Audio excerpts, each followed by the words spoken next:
Okay, so the question is, why doesn't he go there? I think it's because he feels that such people are arrested at such an early phase of development, namely the phase of omnipotence. Okay, they're arrested there so that they don't have the capacity for object love in order to be treatable. For Freud, I'm not saying I agree with this, okay, but for Freud, in order to be treatable, you have to have the capacity for object love. So he sees people who do not have object love as incapable of it, okay? And really, in a sense, writes them off as far as any kind of analytic treatment. He's saying they're psychotic and they're not treatable because they don't have that capacity. Okay? Now, if you know the history of psychoanalysis since the 1960s and on, you know there are many people who disagree with that, who think that such people are capable, and we'll talk about them. Winnicott, Michael Ballant, many of the object relation series. But I want to get Freud's theory down first so you understand where this all comes from. Okay? But your point is well taken, and it can be taken as a valid criticism of Freud's ideas that why would he assume that if you don't have object love, you can't have it? Okay? We don't assume that somebody who has other difficulties has to have them all their life. We think sometimes we can treat them and they can get better, right? And why can't people get better from this? And he never tells us. He just says that it's an early arrest. They're either paraphrenic, schizophrenic, or hypochondriacal, and they're fixated there. And once fixated there, it can't be budged. No treatment can budge it. And that's precisely the point which has been questioned by many analysts later on who believe you can treat such people in an analytic framework. Harry Stack Sullivan, for example, the founded interpersonal theory, Chestnut Lodge, Austin Riggs, these places that were established precisely to treat schizophrenic patients, would all disagree with Freud here, and I take it you would too. But that's the way he thought about it. Now, also in response to your question, I should really bring in Ferenczi here. Are all of you familiar with the work of Sandra Ferenczi? Does the name mean anything to people? Okay. Well, Freud in 1911 wrote one of his seminal papers on two principles of mental functioning, right? Which are the pleasure principle and the reality principle. Okay? And you see very clearly in that paper the themes that we're elucidating here about Freud, that you operate on either the pleasure principle or the reality principle. Human life, the developmental process, is a journey for Freud from the pleasure principle to the reality principle. He believes that early infancy, like an infantile omnipotence, everything is on the pleasure principle. You do what's pleasurable, you don't do what isn't. You exclude from awareness anything that isn't pleasurable. As you grow and your nervous system grows and develops and you have certain gratifying experiences, it becomes possible to see that there is a distinction between what brings you pleasure and reality. Okay? That there's a reality there that says no to you, that says you cannot have this, you cannot win this, you cannot be this. Okay? And that's the reality principle. Okay? And the movement from the pleasure principle to the reality principle is maturity. The immature person who is fixated at, let's say, the level of omnipotence never achieves the reality principle, just the pleasure principle. Okay? Now, the reason I bring in Ferenczi is because Freud wrote that paper in 1911. 1912, 1 year later, Ferenczi writes a paper called Stages in the Development of the Sense of Reality. And I hope you all read that if you haven't already. Any of you read it? If you haven't, I highly recommend that you do, because I think it's a seminal paper in the history of psychoanalysis. And what Ferenczi says is that for Freud, in his 1911 paper, Pleasure Principle and the Reality Principle, he basically has two ways of functioning. You can function according to the pleasure principle, okay, in which case you have no reality in your life, or you can function according to the reality principle, and then pleasure has to operate around reality. Reality comes first, right? And Frenzy says, why? Why only two? Why does it have to be either or? It's too extreme. It's either pleasure principle or reality principle. Ferenczi says, why can't there be gradations in between in which there is some degree of pleasure principle, some degree of reality principle? In fact, he says, the relationship to reality is inversely proportional to one's omnipotence.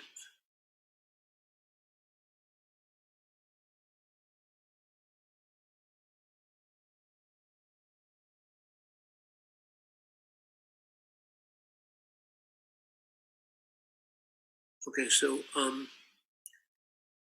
hope that point is clear. So Ferenczi has a series of phases that move the child from omnipotence to reality. Okay, stages in development of the sense of reality. The first omnipotence, he says, in agreement with Freud, is magical. It's fantasy. Okay, it's a magical fantasy. I have a desire, and that makes it fulfilled. Desires are fulfilled by my having them. Okay, that's the fantasy of early infantile omnipotence, which we'll see again and again in different thinkers, especially Winnicott. Okay? That's only the first kind of omnipotence, says Ferenczi. Then the child learns that magic isn't the only way. Okay, and in magic, you don't really get gratified; you hallucinate being gratified. But suppose you want some candy, or you want some milk, or you want something food, and you point to it. If you point to it, you're likely to get it. If you have a good responsive environment, oh, he's hungry. He wants some cereal. He wants an apple, whatever. Okay? So that's what Ferenczi calls the omnipotence of gesture. We go from the omnipotence of fantasy to the omnipotence of gesture. Okay? That child learns in 8, 9, 10 months of age, they're doing a lot of pointing, more, right? Okay. And then from the gesture, we go to words, because the child is now learning words. So maybe you don't even have to point. You can just say more, and voila, there's more milk, right? So to the child, that's their omnipotence. It's like, by saying the word, they bring its gratification. Okay? So that is a form of omnipotence. You go from magical omnipotence to the omnipotence of gesture to the omnipotence of word, and eventually to the omnipotence of language, where somebody can understand you because you can speak to them. I mean, it's one thing to have omnipotence of word, which is just one word, and another to have language as being omnipotent, and that you can explain something complex to somebody, and they can have the patience they can to understand it. And there's omnipotence there too. So eventually you end up with reality. Okay, and in reality, you've either completely given up omnipotence, or more commonly, there may still be some residual omnipotence there, but you do not rely on it for anything. That's the key thing. That you learn to rely on not the omnipotence of magic, but the omnipotence of gesture, the omnipotence of word, the omnipotence of language. Okay? And he calls it all omnipotence, and you might object to the word omnipotence, but what he means is that from the child's point of view, all I have to do is make the gesture, say the word, and it happens. Okay? And therefore I believe that I'm omnipotent in this way, although it's closer, with each step I'm closer to reality, until finally we come face to face with the reality that you can't do everything, you don't know everything, there's a lot of things you don't know, and a lot of things you can know. So Ferenczi's point is to add to Freud's concept of the two principles of mental functioning the fact that there are phases of omnipotence in between early infantile omnipotence and reality. Okay? And a patient can be stuck in any one. phase. So you can have patients who are stuck in the omnipotence of word or the omnipotence of gesture. They think all they have to do is motion and you'll come running, because they're fixated at that level of development or lack of development. So, I know I got kind of far away from your question, but I hope your question was answered. Tell me if it was not, if I need to say more about it.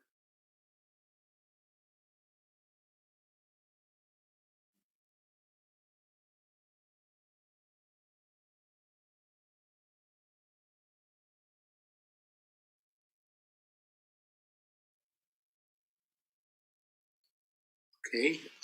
Да, Дарья пишет. Are there any Спасибо. other questions? Ну, мы, наверное, можем тогда сделать перерыв, да, на этом. Как вы думаете? Okay. Quarter past? Okay, let's take a break. How long is our break? Сколько вам нужно, скажите? Может быть, 10-15 минут. 10 or 15 minutes? Okay, let's resume at 9:30, okay? Take a break from 9:15 to 9:25 and 9:30. Okay? All right, good. Хорошо. Ну что, мы можем продолжать. Okay. It's 9:30. Sure. Let's proceed. Okay, so now we've talked about Freud's distinction between the reality principle and the pleasure principle, the importance to Freud of ego libido versus object libido, and his dividing pathologies along the lines of ego libido or object libido. Now, where does this all come from? What I haven't discussed sufficiently so far is his developmental ideas on the evolution of narcissism, which is extremely important, not only for understanding Freud, but for understanding everything that came after. Because I think this is the part where you really most clearly see the how object relations theories, as they evolved, really sprang from Freud's ideas, but in taking them in a direction that Freud never did himself. So we mentioned that the first stage is that it's this inchoate kind of pleasure state that quickly becomes an organization, which he calls primary narcissism. And primary narcissism became a major issue in psychoanalysis because it means that there is this omnipotence that excludes objects, okay? And Freud, of course, very strongly believed in this as the first state, the infant state in which everything is brought into, everything good is brought into the ego and everything bad is excluded. And so it's an organized state of blissful hallucination, if you like, okay? In which, all good things are for me and all bad things are outside. But then he says, in the course of development, as the child is gratified by reality, by the caretaking environment, the child then becomes aware of an object, but takes the object into itself. Okay? So there is an object, but the object is experienced as part of the self. And this is what he calls secondary narcissism. Now, this is key. This is critical to everything that comes later. We'll especially see next week when we study Kohut. There's the primary narcissism, which is no object, and then there's the recognition of object, but brought into the self as becoming part of the self. The object is seen and recognized, but not as something separate, as being part of oneself. So secondary narcissism does not recognize the objects outside, okay? Only inside. And one takes in the object and makes it part of oneself. Then, in the Oedipal phase, according to Freud, it's only then that the child recognizes that the objects are not only there, but they are outside. They're not oneself. There is the little boy's love for his mother and the recognition that the mother is not part of oneself. How does the child recognize that? Because the child is not able to experience what the mother does as being controlled by itself. So the child has certain desires. The mother does not gratify them sometimes, gratifies them sometimes, not others. So the child recognizes, I do not control this person. Hey, this is a person out there, okay, outside of my control.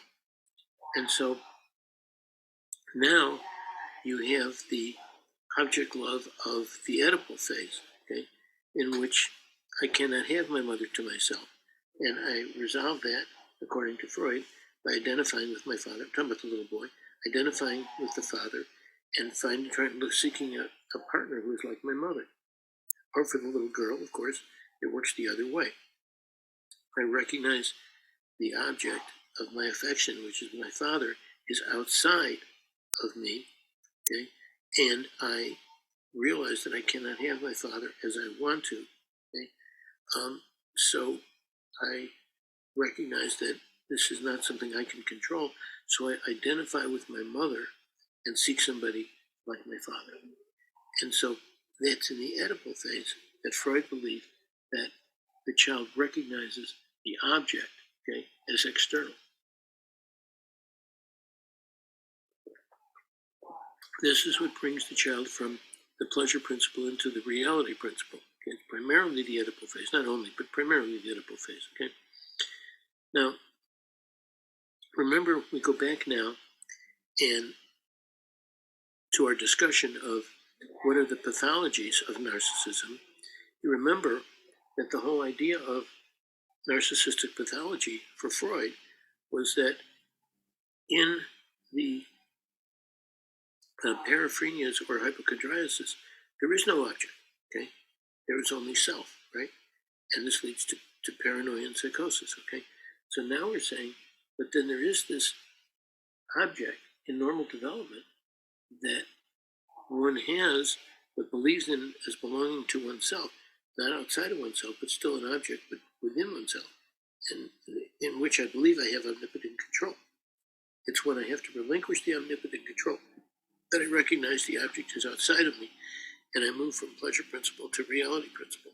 And then I have given up on being able to fuse with the object, or the object becoming part of me, okay? But meanwhile, there is this in-between phase in which the child recognizes an object, but the object is inside. Now, for Freud, there is no treating such a person, because even though they recognize the object, they believe it's all inside them. So all the gratification comes from within them. So there is no possibility for a transference, because they cannot experience object love, okay? Love is always love of the self. It may be an object, but the object is part of the self. So one sees here Freud's either or. You either are filled with ego love, or you have the capacity for object love, okay? Now, what about people who do experience the object, even though they experience it as part of themselves? Isn't that different from primary narcissism? He says it's secondary narcissism, it's not primary narcissism. But why make that distinction if you're going to say that it's the same as primary narcissism and you can't be treatable? If there is a distinction, the distinction is that you recognize an object, even if you treat it as part of the self. We'll see this when we get to Winnicott and the transitional object, because that's exactly what a transitional object is, right? It's an object that is recognized as outside, but treated as though it's inside. Freud did not have that insight, okay, about a transitional object. What he did have was a recognition that at some point the infant becomes aware of an object, but not an object is outside. So he had the concept, he didn't think of it as a transitional object or in all the ways that Winnicott thought of it, okay? What's important about this is that it shows that there is a process from primary narcissism to the resolution of the Oedipal phase. Okay, there is a long process of gradual recognition of the object is outside of the self.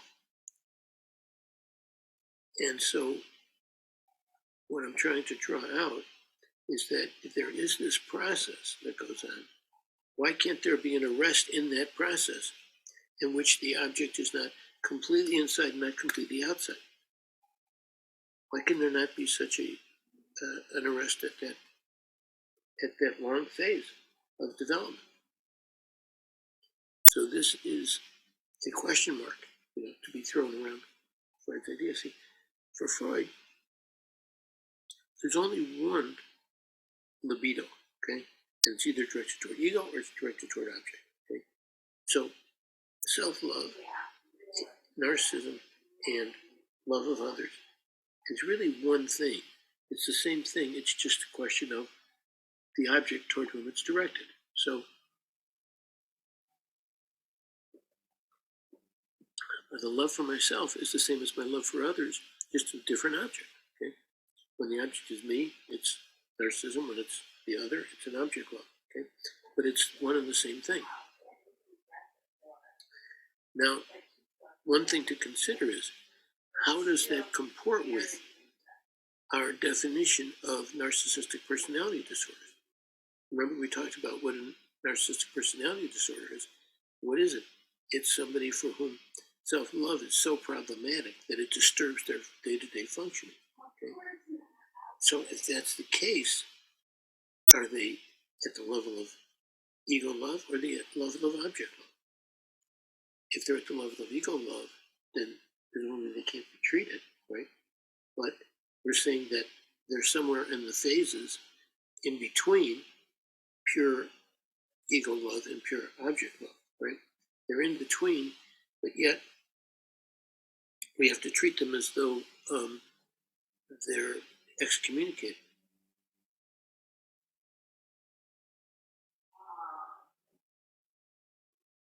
So I hope that much is clear, because this is the seed of Kohut's origin. This is where Kohut begins his reevaluation of Freud.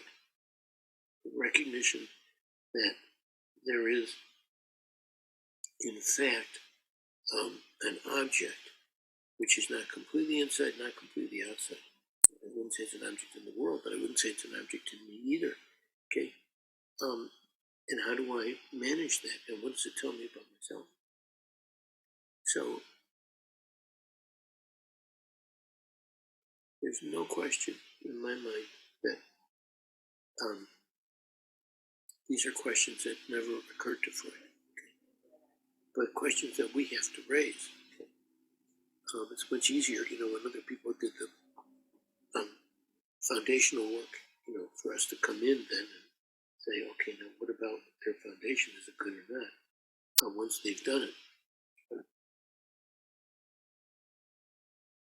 Yeah, it's just saying that it's this is a question mark around Freud's thinking here. Why can't there be treatment of people who are at one of the phases in between primary narcissism, or between even secondary narcissism and the Oedipal phase?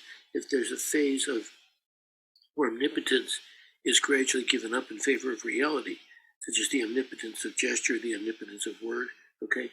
That omnipotence, pure omnipotence is given up, and that fantasy omnipotence is given up, ultimately in favor of reality. And there's all phases that the child goes through to get to that point. Why can't there be arrest at any of those phases? That's the question. And if there is arrest at any of those phases, why would that person be untreatable? See, that's my criticism of Freud in this regard. He assumes that if you come to the therapist's office with an arrest at the level of secondary narcissism, that you can never get beyond that. But why? Why can't you? Okay.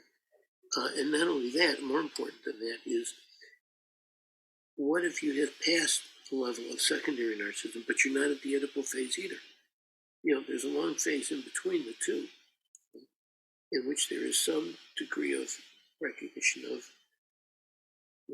the therapist's life and so on, but really what there is a awareness that there is some degree of overlap, of fusion of self-boundaries.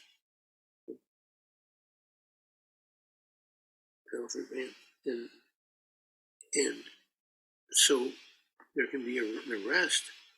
There seems no obvious reason there can't be an arrest at one of those levels in between secondary narcissism and the Oedipal phase, in which the child can live a good life for the most part. You can recognize the other as separate, sometimes not, other times they have struggles, but still be better off than not treated.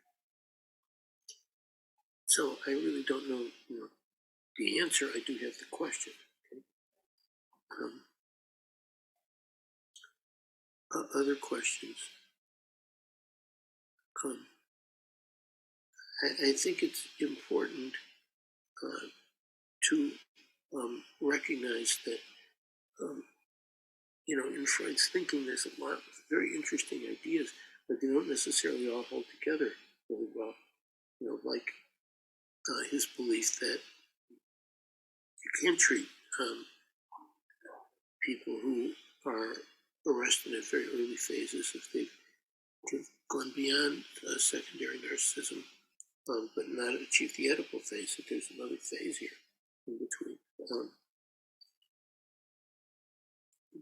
But I also want to emphasize that the whole notion of primary narcissism, secondary narcissism,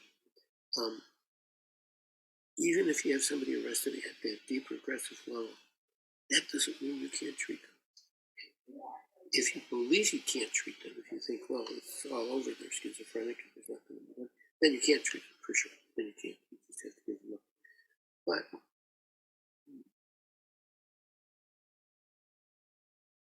pardon me?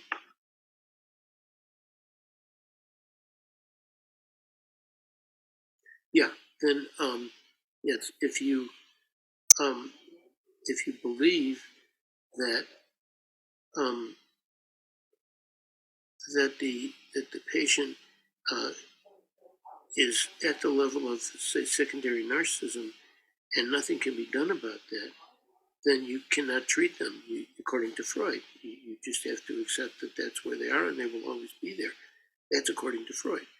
But what I'm questioning is, since we have these phases, we now have between secondary narcissism and the Oedipal phase, there's a whole series of phases in which there is omnipotence, but it's not complete omnipotence. Omnipotence of the gesture is not the same as magical omnipotence. Omnipotence of word is not the same as omnipotence of gesture. Each time, in each phase, you are accepting reality to a much greater degree. You're adapting to reality, okay, which you don't at all in magical omnipotence. Okay? Therefore, why should we assume that such people are untreatable? That's Freud's assumption, but why shouldn't we think of it as these are people who are also treatable, amenable, because they're part of this process in which they have some degree of object love. If there's some degree of object love, then there's some degree of transference. Okay, that's possible.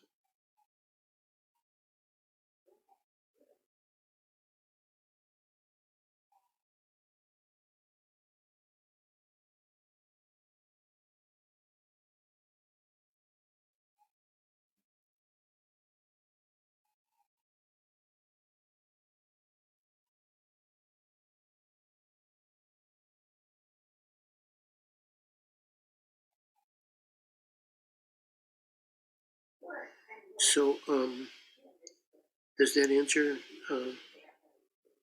Does that answer the question? I hope that clarifies it.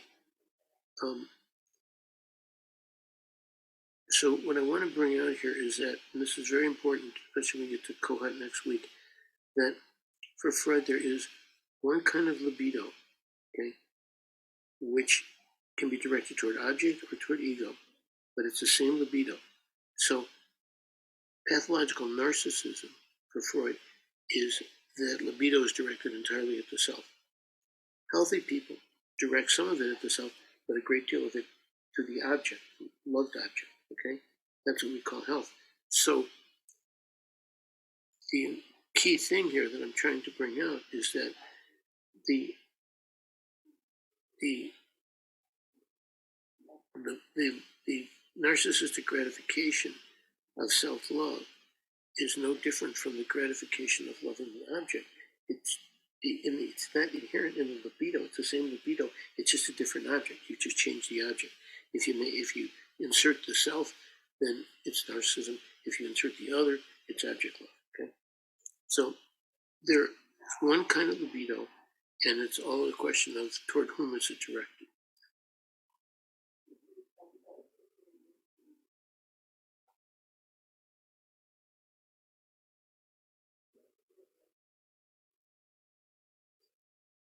So we will see next week when we get to Kohut how important that becomes. But Kohut aside, one can think about whether or not that is true, that it is the same libido. The only difference is the object. Okay, I mean, really think about it, ponder it. Is that the case? Remember, we said narcissist did not fall in love with himself. He fell in love with an image of himself. What paralyzed him was his image, the love of his image. And there's some exceptional Greek wisdom in that, okay? In that what paralyzes us as human beings is our love of an image of ourselves, which we believe in. An image of ourselves, not ourselves, but an image of ourselves. Now, that is not true for healthy narcissism, self-love. Okay? Normal people who feel normally toward other people and things, I mean, don't feel this sense of all the erotic excitement is toward myself. Right? Erotic excitement is mostly toward others. Excitement in seeing the other person. So I'm trying to elucidate the fact that one can see that the self-love is not the same as love of the other. It's not the same, but just with the object changed. When you love thyself, you are not doing the same thing as you do when you love an image of yourself. They're completely different, in fact.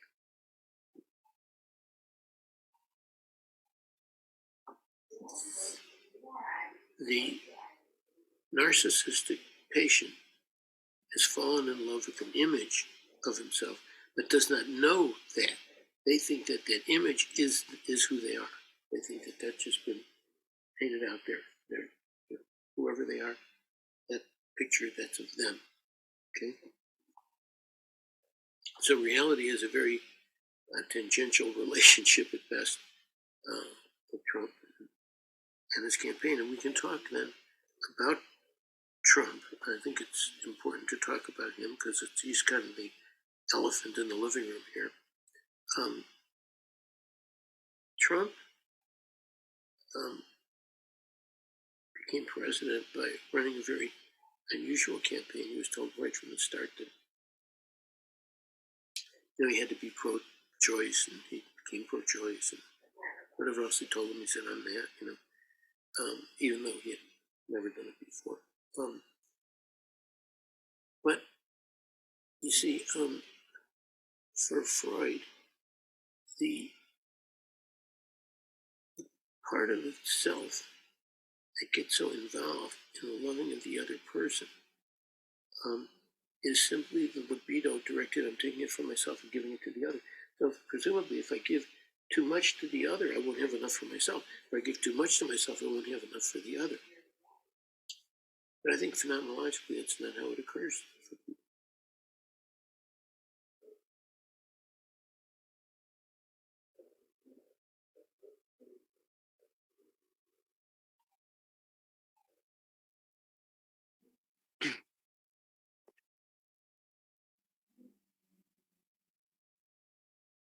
Мне кажется, Фрэнк уснул. Mm-hmm. Is there a question at this point? No, okay. So the libido for Freud is one libido either directed toward the self or toward the object, but if directed toward the self and there's too much toward the self, then that becomes pathological, right? But we've said that the pathology really is falling in love with the image, not with the self per se, but with the image of the self. So that would seem to be different. Healthy people don't fall in love with their image. They fall in love with, or do love who they are. It's the, as Kernberg calls it, the healthy self-esteem is the realistic appreciation of strengths and weaknesses of oneself, okay? You appreciate your strengths and your weaknesses. It's not a question of falling in love with an image, okay? So are they really the same?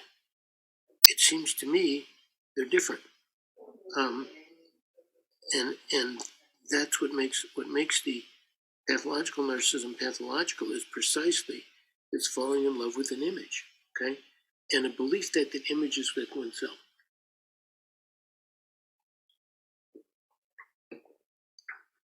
The image is the image of wonderment and grandeur, and I can do everything, or I'm exceptional, right? And the belief is that you are those things, not just that you wish you were, but that you are. And the blurring of that distinction between ego and ego ideal is what defines psychosis, really, okay? But for Freud, if what we're saying here is true, that there is the capacity to love oneself in a phase of the movement from omnipotence to reality, then there is potential here for a disorder that would encompass both a realistic aspect of the world and some degree of omnipotence, but not a complete magical omnipotence, a different kind of omnipotence of which one has to adjust the world to oneself. Now, in complete omnipotence and infantile omnipotence, you don't adjust the world. You don't have to adjust anything. Everything is the way you want it to be. Once you start adjusting, you're acknowledging that the world is separate and different and not all you. So this is the problem as I see it with Freud's conceptualization of narcissism, because you can't account for the love of the image, okay, on the basis of there being one libido. It seems to me it's a completely different experience of the patient to love just libido versus to love the other person. And we don't get much of loving the other person in Freud, okay? You get object love as a source of esteem, for sure, and that just means a good relationship. Helps build self-esteem. But how do you get to that good relationship if you're arrested in an early phase? Well, this is where we have to expand Freud's notion of the kinds of treatment to which a patient is amenable, okay? What we have to do is recognize that in these phases, these in-between phases, as I'm calling them, there is the love of the object, but some degree of infantile omnipotence that remains. Then what we're seeing is somebody who is not lost in the magical world of omnipotence, right? But not completely reality oriented either. Why cannot such a person be treated analytically? And of course, this is exactly Cohen's point. Exactly his point. And he tried to soft pedal his criticism of Freud, but in reality, he was criticizing Freud all along. Okay, he was of the belief that what makes for a successful sojourn out of the early phases of omnipotence is the ability to relate to reality and to place the belief in oneself, the ego ideal, in its place, just give it its own place, but not have the whole psychology subsumed under it.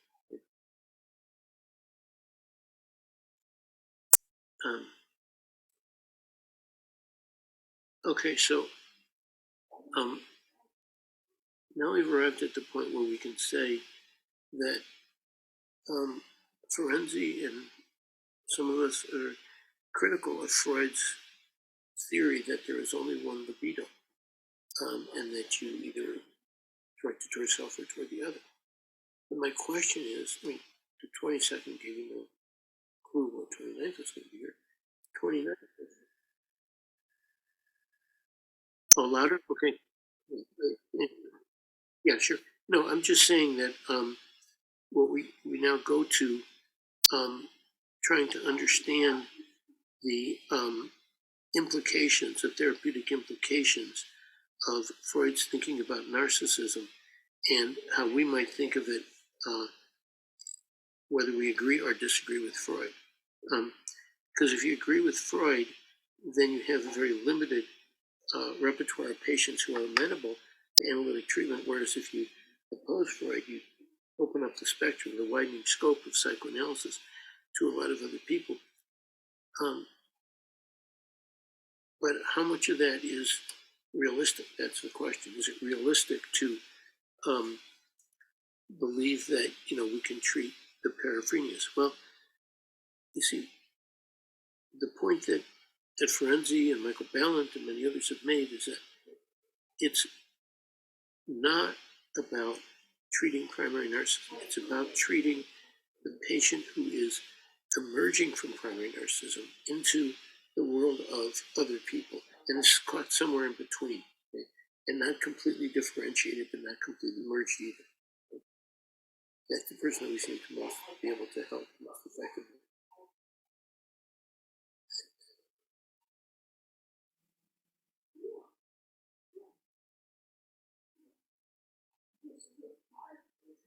Okay, so if we think of it that way, then is it not possible for the patient who has some degree of omnipotence but is not lost in the omnipotence of fantasy, is it not possible for such a person to have a transfer? And even if somebody is lost in the love, let's say, of secondary narcissism when there are no objects, is that not a state in which the relationship could evolve between patient and analyst? And this is, to me, the key point here. The key point in the distinction between the classical view of narcissism and the contemporary view. In the contemporary view, the patient sits there in silence and says nothing. In the classical view, we'd say this patient is not treatable. They can't give of themselves. They can't talk. They can't be treated. Contemporary view is, okay, we understand about you got these patients, you got this and that, but you make time, you tell us when you can be here. You make time to be here. And the patient does, okay? And so the point is that they will make time to be here if that's the expectation. People tend to respond to expectations. If we expect that they're not going to get any better, they're not going to get any better. If we expect that they will, they have a chance.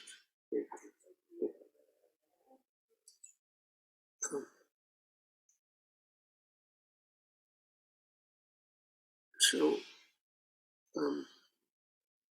the narcissism that Freud was depicting is a narcissism of everyday life, which is very interesting given his thoughts about how narcissism cannot be treated because it cannot be subsumed under a broader organization. But think in terms of Freud himself. He, like you said, delimited, the very narrow view of what patients could be treated analytically. But then he also seems to be accepting, to some degree anyway, that there are people who are caught in a dilemma in which they are not completely differentiated from the other, but they are differentiated to enough degree that they can see the other as separate, but not fully separate. And that's the transference that Coe had identified. Okay, that's the transference that Freud did not recognize. Okay? And this is the thing that I want to bring out. First of all, that libido is not just the same libido directed to the self or directed toward object. When you have loved someone else, it's a qualitatively different experience from if you love yourself. Okay, you love yourself, you're loving certain things about yourself, maybe appreciating them and appreciating your weaknesses as well, but you're not being swept away by a fantasy of who you are in infantile.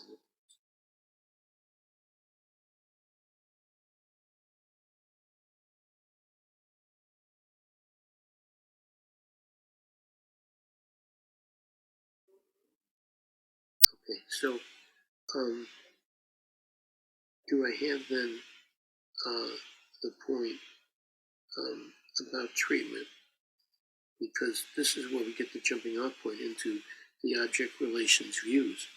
Because you remember, from an object relations perspective, one is always looking at what is the relationship between patient and analyst. How is the patient seeing the analyst? Okay? The patient is not seeing the analyst at all, there can be no treatment. But at least for these in-between phases we're talking about, somebody arrested at that level, there would be some degree of differentiation, enough to cause a transference. But what's even more interesting is if you take people at the level of, say, secondary narcissism, where everything is about the self, if you form an analytic relationship with that person, isn't it possible that they will melt to some degree their defenses because they're hungry so much for some real contact with another person that if you're authentic with them, if you're honest with them, you don't deceive them and condescend to them, that they may very well open up to you because they want to open up to somebody. So what I'm saying is, this became the origins of the object relations treatment of narcissistic pathology. Whereas for Freud, it was the end. It was like, well, you can't treat these people, you can't treat the transference neuroses. But that's too fine and hard a distinction. There are too many people whose so-called transference neuroses never evolved, and other people for whom transference neuroses became the centerpiece of one's life, really, because the loss was so devastating, was so unexpected.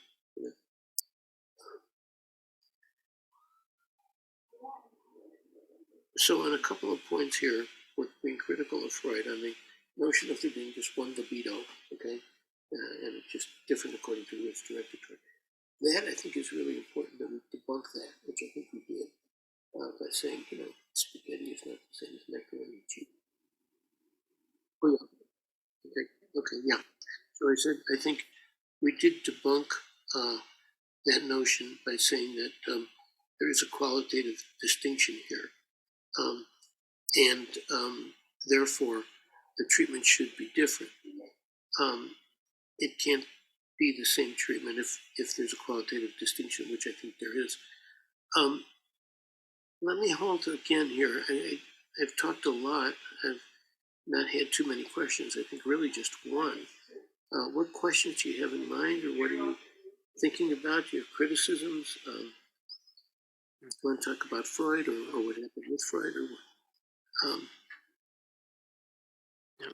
I want to hear what people are thinking. У нас есть вот в чате вопрос от Вадима Шарапова. Добрый день. Как Фрейд называет и называет ли расстройство самооценки, если человек не влюблен в образ себя, но испытывает отвращение к себе реальному?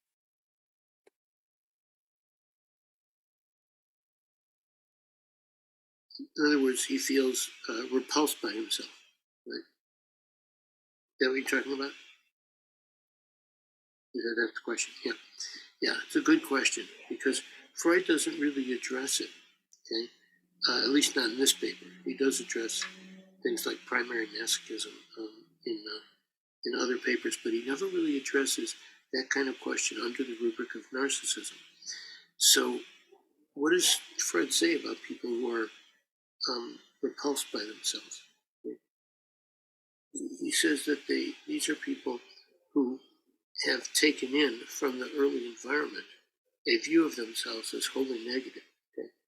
Everything they do is wrong. They have no enjoyment, no positive feelings, just a completely negative experience of themselves. Now, one could say that that is a narcissistic issue, right? Because there's no self-love there. There's a paucity of self-love. That raises the question then of how does one develop self-love if it's not there? Up until now, we've been just assuming everybody has some self-love. It's just that it goes awry at some point. Okay? But if somebody hates themselves, is that really self-love going on? That's a question, you know. I'm saying that it may not be true of everybody, but certainly a lot of people who purport to hate themselves. What they're hating is some aspect of themselves that they feel has created a disturbance between them and some aspect of the real world. Okay? So, the patient says, I hate the way I look ugly, no one's attracted to me. Okay? And I'm saying that, wait a minute, let's say, who is not attracted to you? You feel no one is attracted to you. You attack yourself. And why do you do that? What's the value of the attack? See, we should all think in terms of what's the value of attacking oneself? Why would someone do it? Okay? Now, you can say, well, it was inculcated in them as children. Okay? They were attacked with,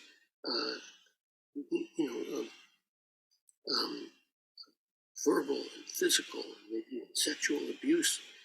They were told that they were worthless and that no one would ever take care of them, the way their parents were taking care of them, and so on. And so it was all designed as a trap to keep these kids under the wing of the parents.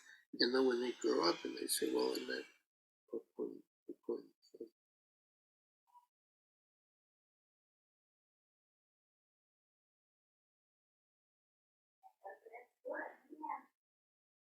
So, how does one account for that? Usually it's the direct attack from the parental figure on the child, okay, which the child is taken in, and then is defined as who they are. So such people are really defined negatively. It's not just they have negative feelings toward themselves, but they really define themselves as somebody who is inadequate, who doesn't meet the standards of the society or the social world around them. Okay? So they become easy to attack because they've already had these attacks, right? So what happens to their self-love then? Okay? It completely squashes any degree of self-love. The people who are severely depressed, who are self-hating, maybe even primary masochism, who really hate themselves, are people who either have never had to experience self-love, or they have experienced it, but they're envious. Okay? And they hate anybody who has it because it reminds them of what they could have, but they don't.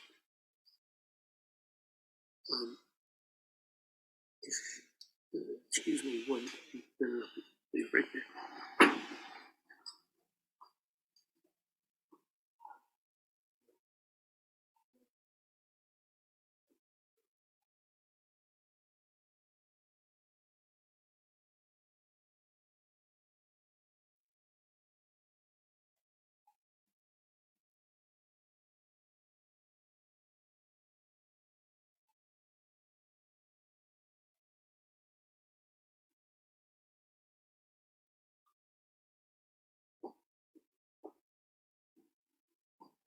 sorry about that. It's very, very dry here. It's extremely dry. Yeah, so then we can ask about such people, why the continual self-hatred? Why the self-abasement, right? Why is it so continuous and persistent? That's in order not to allow in any self-love. Any potential good, positive thing will not allow. I have one patient who he has, as though he has a screen, okay? Any good thing, and he has a lot of good things that happen to him, accomplishments in his life, he does not allow in. He does not accept them. If you say, this was a wonderful thing you did, look how well you did, he would say, oh, but it wasn't this, it wasn't that. Okay? It's always negative. Okay? So what he refuses to allow in is any self-love, any love of an object. And then one has to ask, why? Okay? So this is the obverse of the narcissism. This is the other side. Why does someone do that? Because there's a threat to a self-love. If I feel good about myself, okay, it's going to lead to disaster. That might sound bizarre, but for some people who are brought up to be as told that they are negative, that they are of no value, okay, if they are to feel anything positive about themselves, they're in for abuse. Then they're going to protect themselves against abuse by, in a sense, abusing themselves. They preempt the attack from the other by attacking themselves, because what they anticipate from the other is an attack. So what I'm saying is, these people are inherently paranoid, okay? But they protect themselves against the paranoia by attacking themselves before anybody else can attack them. A paranoid person might feel attacked by others. A self-hating person hates themselves so that the other cannot attack them, so that if they do, it doesn't have much teeth to it, okay? And that affords them then the perverse gratification of not feeling good about anything, which satisfies the objects inside their head, okay? It satisfies the objects who are demonic in their need to destroy or damage the individual. There's no quicker way to demolish an individual than to take away any kind of positive props that they have, that they rely on, that they lean on. Okay? You take that away, then they are helpless, and then you can attack them, and then they have to attack themselves. They'd rather attack themselves than open themselves up to attack from the other, because that could kill them. So does that answer the question? It's a good question, because we get a lot of that these days. You get a lot of people who hate themselves, will not allow themselves to feel anything good. Like my patient, we talk endlessly about the threat to him if he were to accept the good things. If he were to, somebody were to compliment him and he were to say, thank you, I feel good about that. What's the threat there? The threat is that then the attack is going to come. That's why I say they're ultimately paranoid. In Freud's language, then, they have all ego directed toward, all libido directed toward ego, none directed toward objects. And so they have to keep the lid on any positive feeling. Is that clear?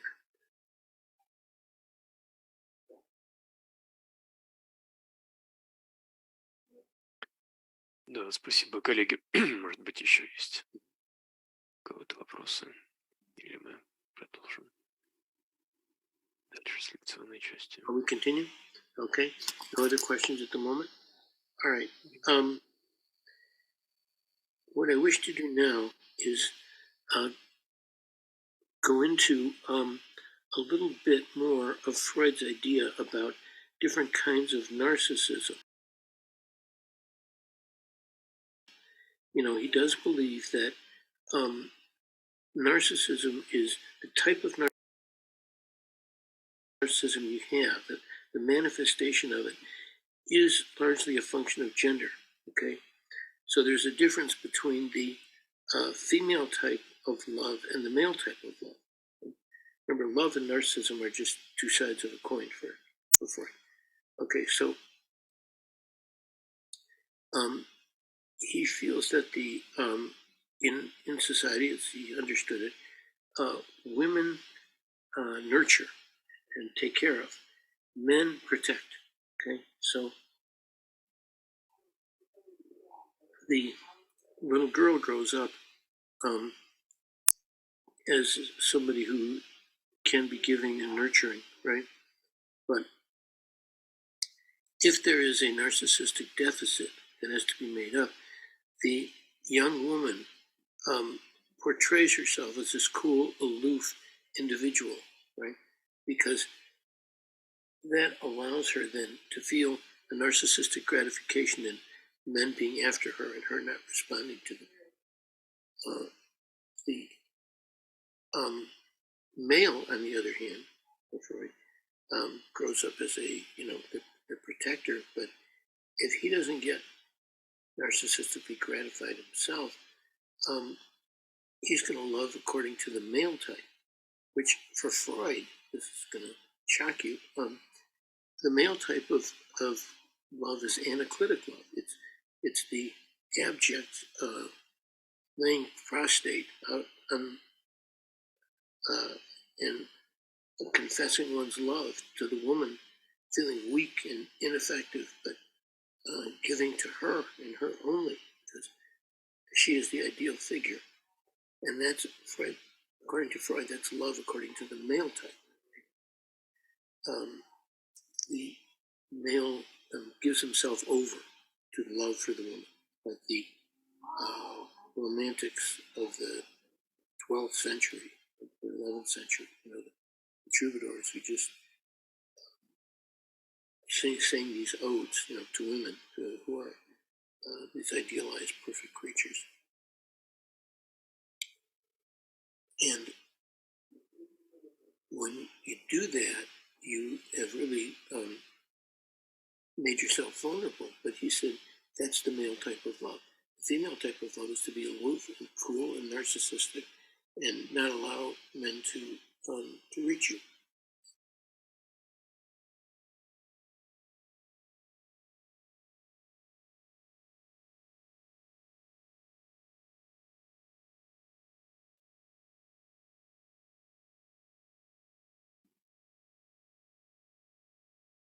Okay, then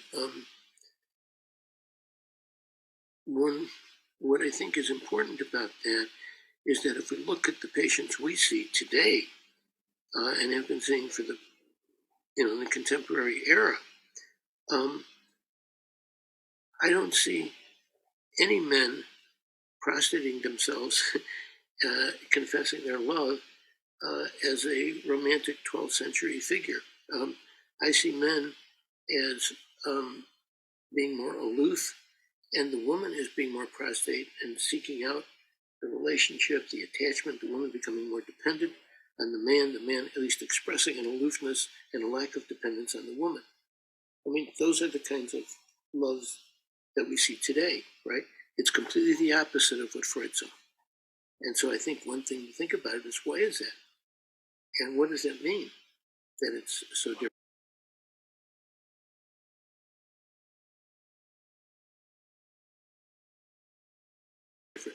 See, Freud thought that the loving according to male and female types was universal. That was just built into the human condition. The fact that 100 years later, as we read this paper, we find the male operating like, as you mentioned, the female operating like the male, shows us how relative, culturally relative, those types are. There are no, and this is my ultimate point about this, there are no narcissistic types that are characteristic of all males, all females, all blacks, all whites.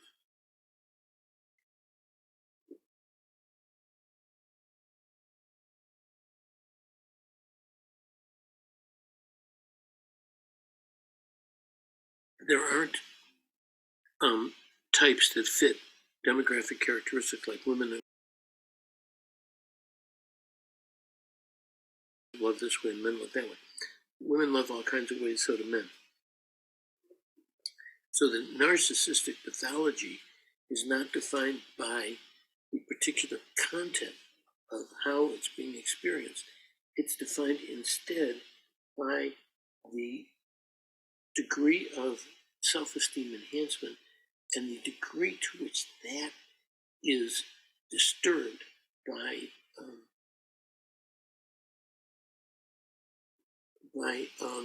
lows to one's self-esteem.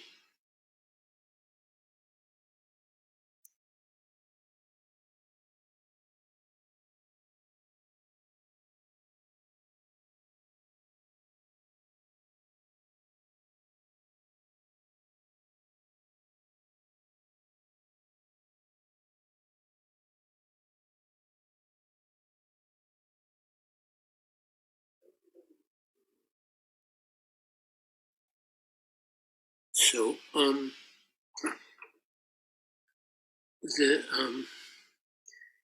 important point I think to be drawn from that is that one can love in all kinds of different ways.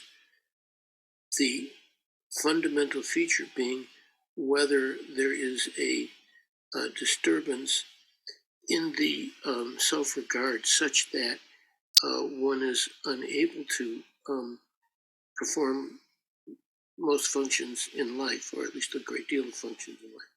How disturbing is the grandiosity?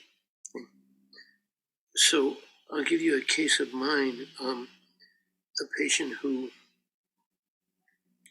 was treated as very specially by his mother.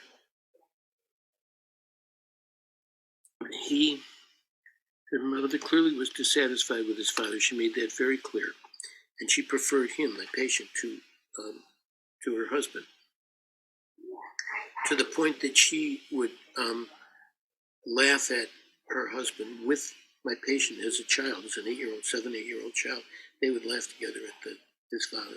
Okay, he can remember, for example, drinking alcoholic drinks, pisco sours, with his mother at age 8 out on the back porch making fun of the father.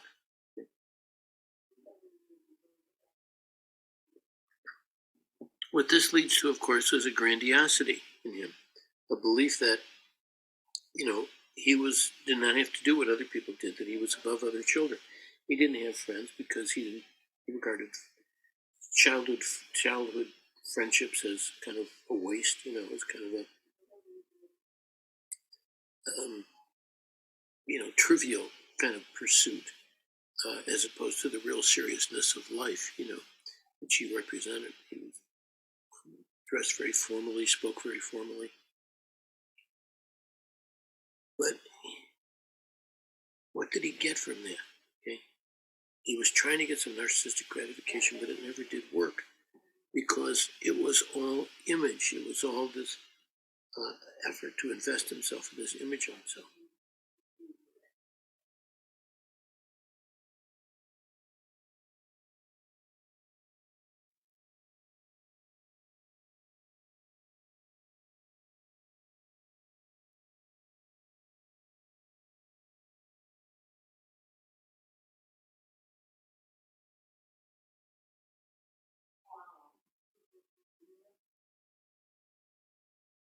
So my patient grows up thinking that he can do things that other people cannot do, and his horrible experiences on the job. His boss tells him to do something, he bypasses his boss and does what he wants to do, Now that's a grandiosity. That's a belief that I don't have to listen to anyone else. I'm special, I'm different. It comes directly from the way his mother treated him. So this is what I mean about the grandiosity disturbing the normal ways of functioning. I mean, it got him fired from one job and almost got fired from another job until we were able to deal with the issue analytically enough to finally get some reality drilled into him. And the way this happened was by going over and over, like being fired. Why did he get fired? What happened? How was he acting? Okay, as far as he was concerned, he was being perfectly normal and appropriate. Of course, that's his view. But see, I was able to get other people's views, and they had a very different view of him. And he also presented himself very differently to me.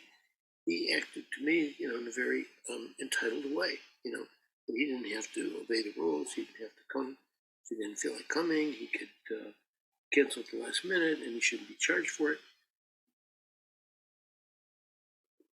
So, if he hadn't been fired, it might not have been able to break through this grandiosity. But because he got fired, because he could see that he was being hurt by his own behavior, I was able to get him to see that he had been fired once, he was going to be fired again, and it's going to continue to happen because he thinks he doesn't have to follow the rules, because he thinks he's different, special, better. And for the first time, he acknowledged to some degree that he felt, difficult and better and chunky olives. He really could see that the way he was behaving was going to get him fired again, that people don't like it. If you think you're better than they are, and the way you express that is your behavior, you don't have to follow the rules like everybody else. And he didn't believe he had to follow the rules, but all I could do was continually tell him, you don't have to follow the rules, but if you don't, I'm not responsible for what happens to you. I mean, you could break your leg, you could break anything. Yeah.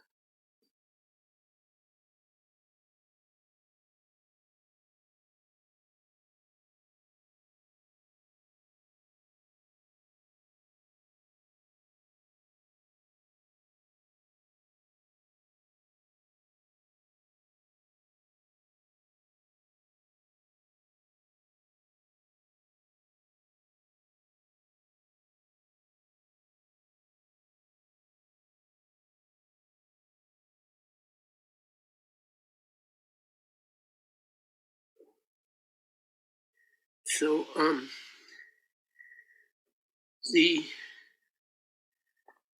I think you can see from this kind of pathology that this is what we call narcissistic personality disorder. Somebody whose image of himself was superior to other people. Okay, and he saw what trouble he was getting into with that, and so what he did is he started compensating for it by not accepting anything good. He couldn't compliment him or say anything positive about him because he was afraid that that would stimulate his grandiosity, and he would start feeling entitled and act entitled, and then he would be in trouble again. So he went completely in the opposite direction, which you often get, with people when you find one area, they go completely in the other direction, and that's what he did. And so everything had to be modified as inadequate or insufficient or not quite good enough or something like that in order for him to be able to feel like he could actually get something for himself. And it was very, very difficult for him to get anything for himself because he immediately became afraid that he would become grandiose and put everybody else to shame by being this exceptional human being. And so he defended against his exceptionalism by eating humble pie, acting like he was the most humble person. Nothing was ever good enough for him. And I suppose one could say it's better. It's better than it being grandiose. I'm not so certain it is much better. To me, the so-called resolution of hysterical symptoms by being grandiose is one thing. It's one great big flow of people into the church or out of the church.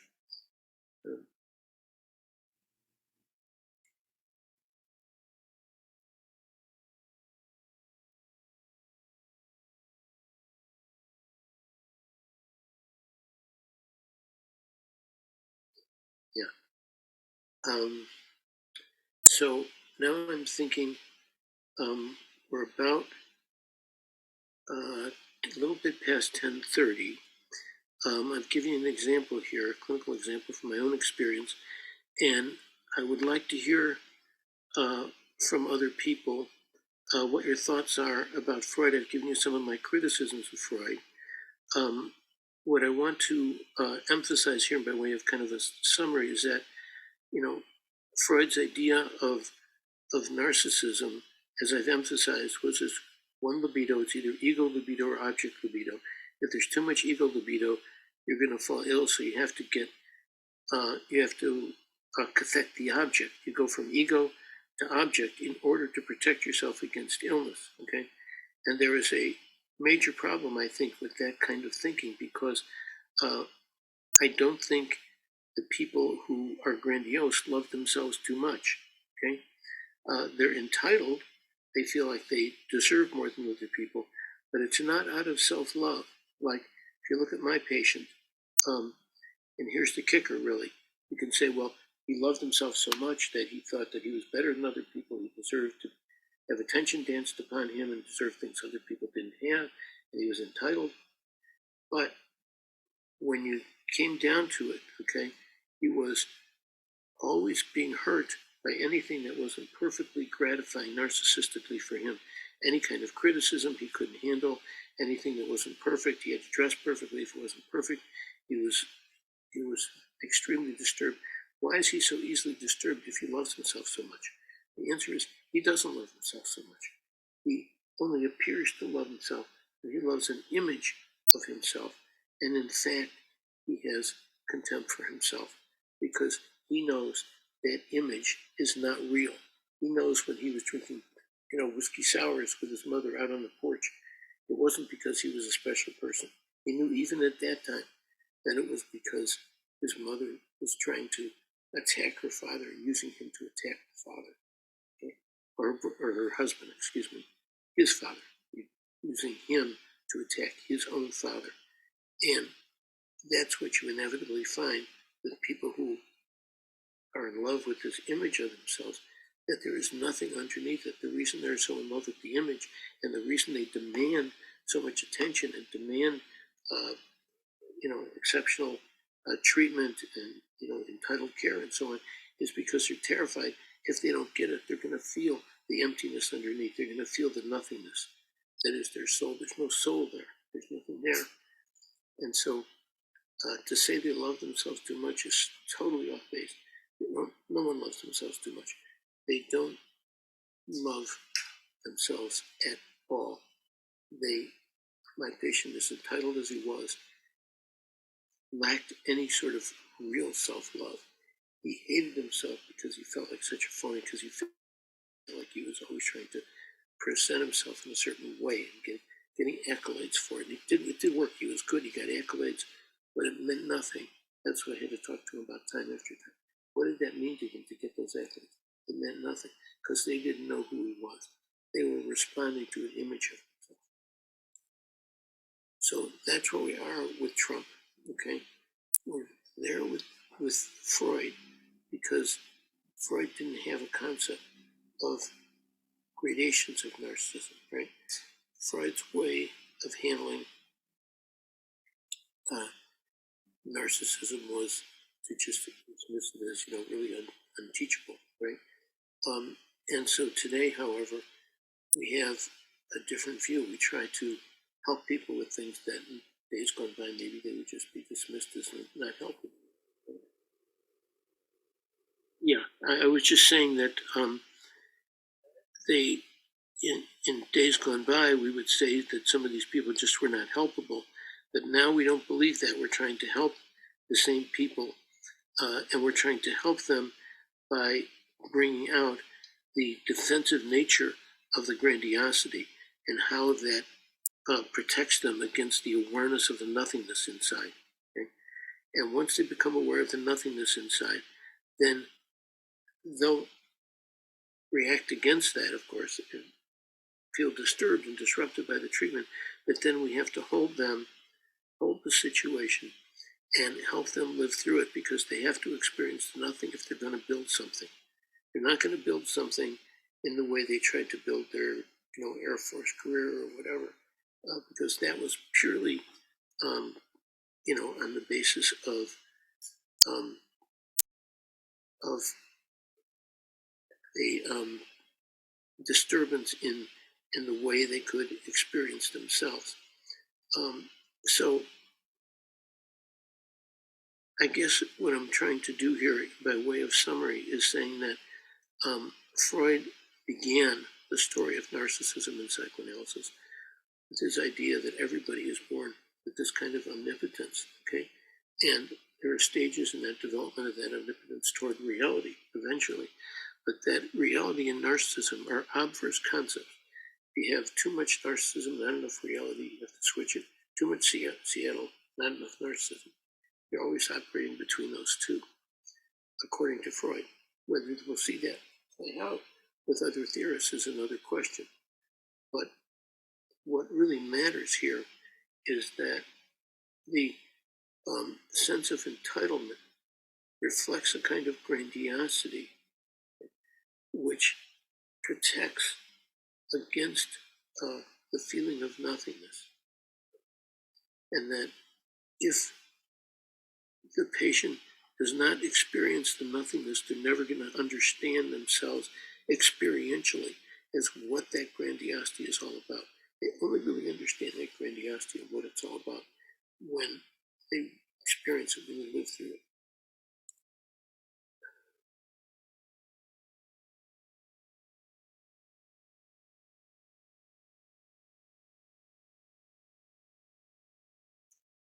So we have about 20 minutes left. Now is the time I want to leave for your questions, comments, criticisms, your thoughts about Freud or about anything else I've said. I guess I want to make one final comment here. So what I hope you see highlighted here in this discussion, we discussed a lot of different things about narcissism and Freud, but I want to highlight here how for Freud, from secondary narcissism to the Oedipal phase, there is no developmental process, okay? And so you have the arrested secondary narcissism means you can't be treated. You don't have a transference neurosis, right? It's all about ego, right? And you need to have some object libido in order to balance that off. And you get that only in the Oedipal phase. But what about in between the secondary narcissism and the Oedipal phase? There's a long developmental process there. What is the relationship between self and object during that phase? That becomes critical. That's where Cohen begins where Freud left off.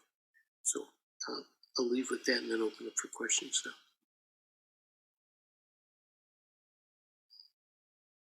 Да, коллеги, пожалуйста, включайте микрофоны. Можете задавать вопросы. Можно кликнуть на реакцию, поднять руку или просто включайтесь.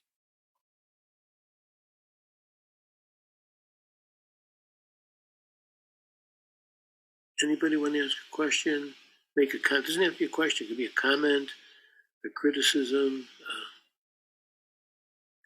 anything, any sort of comment, any reaction. What are you all thinking? I mean, you must have some reaction to these things. I mean,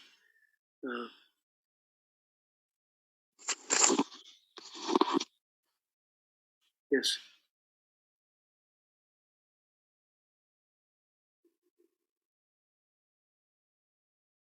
I don't know how to pronounce your name, but I don't speak any Russian, but I'm happy to have your question.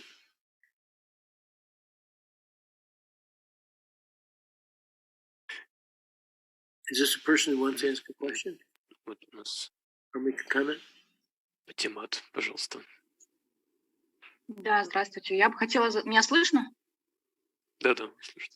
Я бы хотела задать вопрос по поводу перехода, чтобы поподробнее немножко углубились в процесс перехода объекта из «я» в реальность. То есть когда объект осознается, связывается с реальностью.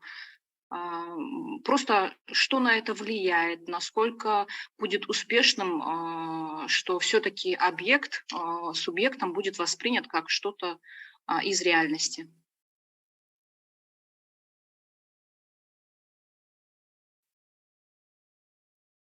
Yeah, very good question, because Freud really doesn't get into that. He just simply says we go from primary narcissism, secondary narcissism to the Oedipal phase. He doesn't really tell us what is the process by which that happens, okay?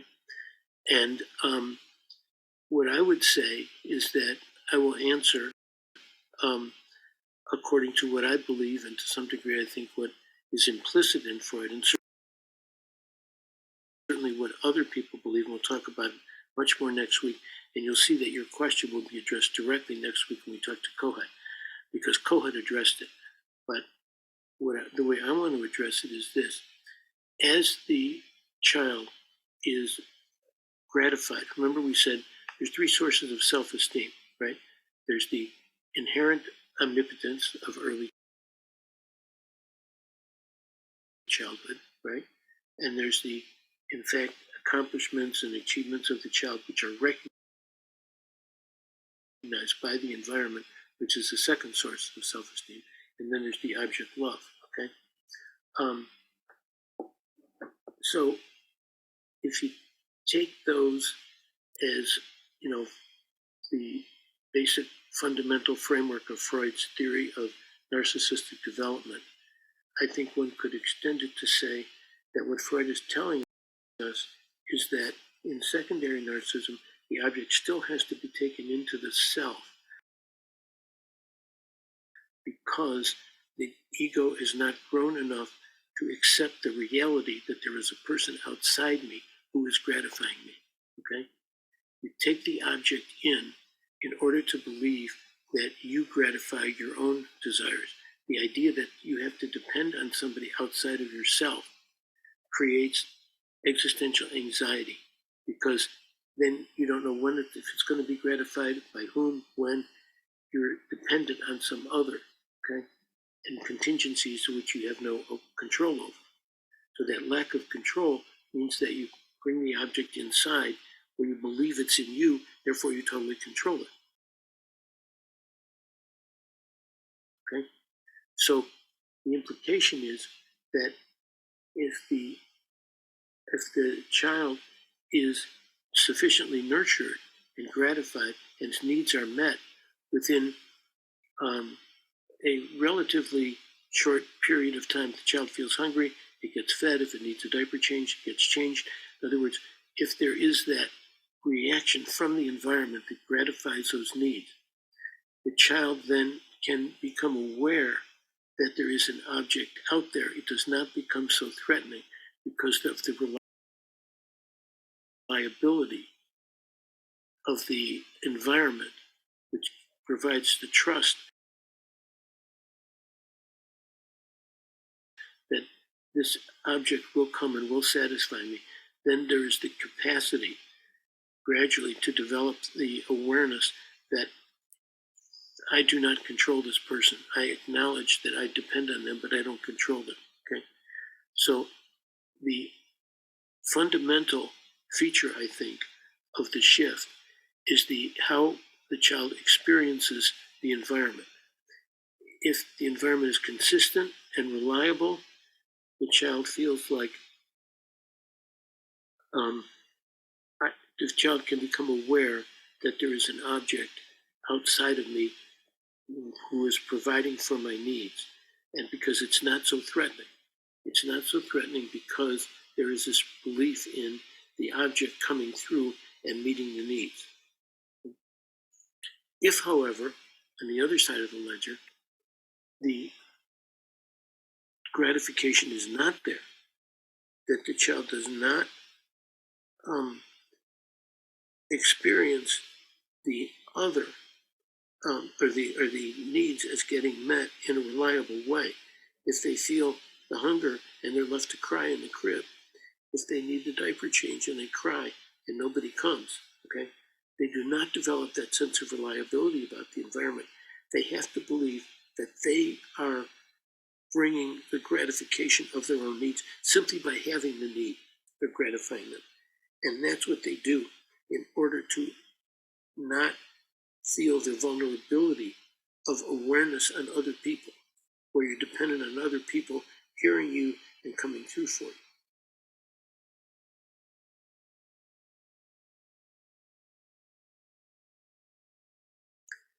So I think it's pretty safe to say that Freud would say that it's the reliability, the consistency with which the needs are met that is the key factor in whether the child becomes aware that the environment, that there is somebody outside of me who is gratifying my needs. Now, it's not a very simple process. It's not like one day the child is aware, oh, this person is gratifying me, so I know that they're separate from me. It's a gradual process in which the child has to use transitional objects, which we'll get to when we get to Winnicott. We didn't discuss transitional objects today, but they're objects that allow one to feel both inside and outside, help you make the transition. And it's a long transition. It's not easy. All of us who've had kids know. You think that, oh, they're talking about 16-month-olds, 18-month-olds, something like that. Oh, I know. Да. Yes? Спасибо. Спасибо за ответ. Ну и у нас есть еще вопрос один в чате, и вот Okay. потом вопрос от Анны. Okay. Да, вопрос из чата от Юлии Семиной. Можно уточнить у Фрэнка понятие Okay. «я» и «самость»? Для него синонимичны или он разводит эти понятия? И могли бы вы сформулировать, как вы понимаете каждое из них?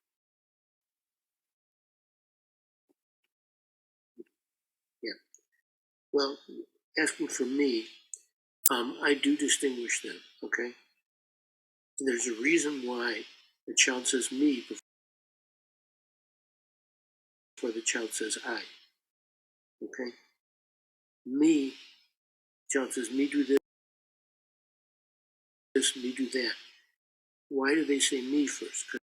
Because in me, they're an object of someone else's experience, right? So they experience themselves first as an object from someone else, as someone else giving to me or not giving to me, someone gratifying me or not gratifying me. That's the initial way the child experiences themselves. They're a me before they're an I. A me is somebody who is the target of somebody else's experience, which can be positive or negative. I can be the target of someone else's hatred. I can be the target of someone's love, right? Either way, me means that I am the object, and I know myself, and this is the key thing, I know myself because I am being recognized by the other. So I think the first experience of self is of being recognized by the other. That's the me. I comes later, because first you have to have a sense of you exist in the real world with other subjects of experience, right? You have to feel that before you can ever feel I. Somebody, the first few days of life, picks you up and cuddles you, you're not going to experience I, right? You only experience I when you begin to take initiative and you can see that you can have influence. So me, I think, is the more primitive. It's the earlier experience. Me is being an object of others' experience, which is the first experience of myself. And I is the subject of experience. It's not an object of someone else's experience.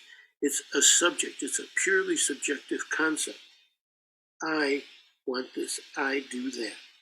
So that's an experience of a person who believes that they are a source of subjectivity, which could be useful for other people to hear. It may not be, but it may also be.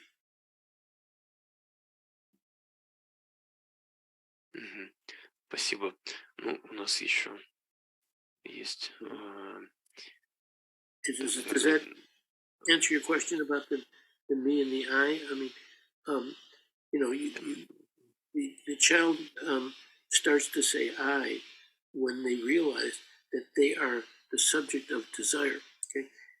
And that happens when the environment recognizes them as a subject of desire.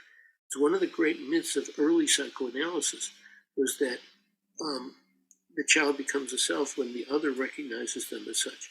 It's not that simple. It's much more complicated than that. When others have to recognize you as a self in order for you to experience yourself as a self, right? But it doesn't mean you're going to experience an I. It just means you experience yourself as a subject. I means that I can do things. I can have impact on things. I can desire things. And mostly I can influence the world. I can make it go in my direction. At least have some degree of control over it. And it's that degree of control that leaves one with the feeling that I have something that's valuable to other people. And so what starts with he quickly becomes I when people realize that that is the person who is really doing the initiating.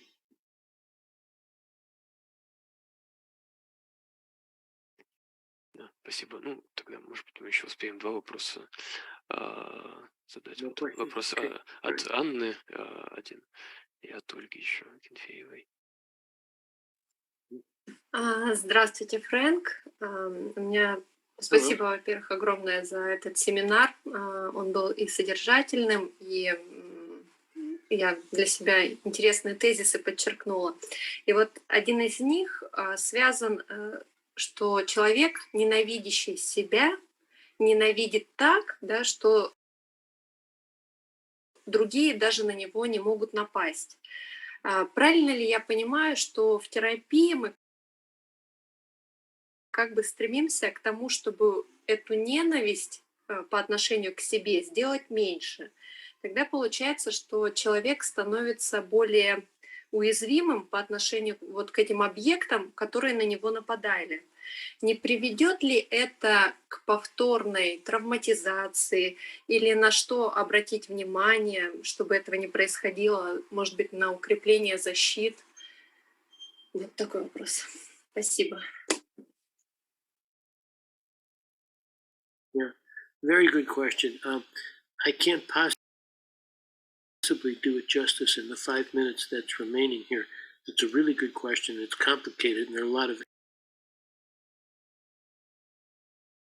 elements to it. But I will try to give you some ideas in a brief amount of time here. I think that first of all, when you said self-hating protects the person from other people hating you, that's true, but it also protects from other people loving you, okay? Don't forget that. That's key. That's key to the defense. Like my patient who continually makes everything negative will not allow love in, will not allow anyone else to love him. Why? Because if somebody did, then he feels unconsciously that he would then disappoint them. That would be much worse than not being loved at all. He'd rather not be loved than be loved and find a disappointment in him that he doesn't live up to what they expect of him. So he's terrified of being loved more than he's terrified of being hated. Okay, he'd rather be hated than loved. And I know that sounds bizarre, but yet there are a lot of people like that because love carries with it huge burdens for so many people. You know, when I talk about pathological love, I always like to refer to the Tennessee Williams play Suddenly Last Summer. I don't know if any of you have ever seen it. It's in the 1950s. It was before most of you were born, I'm sure. But it was a play made into a movie. And just to give you an idea, in the one of the opening scenes, Katharine Hepburn has this garden, and she's showing somebody around the garden, and she shows this plant that gobbles up everything that's inside. If it comes close to the plant at all, it gobbles it up, okay? And she says, not a bad definition of love, okay? In other words, love as devouring, okay? So many times the self-hatred is in order not to be loved because there's a terror that if somebody loves you, they devour you, okay? Love is devouring. In hatred, at least I know who I am. I'm a separate person, okay? You can't appropriate me if you hate me, but if you love me, you can. Okay? So how we then address the patient depends on what is the reason for the self-hatred, okay? Are they protecting mostly against being loved, against loving themselves, against being hated, okay? Now, if they're protecting themselves against being loved, we have to go into why, what is their fear of love, and what does love mean to them? And we'll find that love often means being eaten up by a parental figure in early environment. Like with my patient, he's drinking whiskey sours with his mother at age 8, right? Making fun of his father, okay? And what is he doing there? He's becoming absorbed into being an adult when he's a child. And he felt this pressure his entire life that he has to always act older and more mature than he is. And so the anxiety is that he's empty underneath it. So he presents himself in a way that he knows is empty, and he's terrified that people will find that out. So he can't allow anybody in. He can't be loved, because then people will see who he is, and they'll be horribly disappointed that there's nothing there. So then we have to address that issue. We have to address what the fear is. So it depends on what the fear is, and the different fears for different people. And your question is a good one, and we'll be discussing it from different points of view, from different theories as we go along in the course. And I appreciate the question. I think that is about what we have time for today. Next week, we move on to Kohut and how his ideas of pathological narcissism derive from Freud. And we'll step into object relations theories per se. See you all next week.